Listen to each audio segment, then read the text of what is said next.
এই যে পাথরটিকে আপনি দেখছেন এটি ৭,০০০ বছরের পুরানো, যেটি দিয়ে রাম সেতু বানানো হয়েছিল।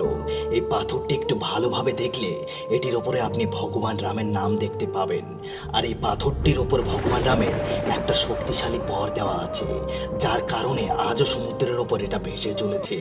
যখন এই রাম সেতু তৈরি হচ্ছিল তখন ভগবান রাম ভাবছিল, সত্যি কি রাম নামে এত শক্তি আছে যেই ভারী পাথরটিকে ডুবতে দেয় না। তখন তার সেনা থেকে কিছুটা দূরে গিয়ে তিনি একটি পাথর জলে ফেললে সেটি ডুবে যায়। এবার ভগবান রাম আরেকটি পাথর তুলে তাতে রাম নাম লিখে যখন সেটি জলে ফেলে সেটি ভাসতে থাকে। তখন পেছন দিক থেকে হনুমানজি সব দেখে ফেলে। তখন ভগবান রাম হনুমানজিকে জিজ্ঞাসা করেন এটার কারণ কি। তখন হনুমানজি বলেন, প্রভু, যে ব্যক্তি ভগবান রামের নাম স্মরণ করবে সে সব সমস্যা থেকে মুক্তি পেয়ে যাবে, আর যে ব্যক্তি কোনোদিন রাম নাম নেবে না সে তো এমনিভাবেই ডুবে যাবে। জয় শ্রীরাম বলে চ্যানেলটি সাবস্ক্রাইব করে রাখুন আর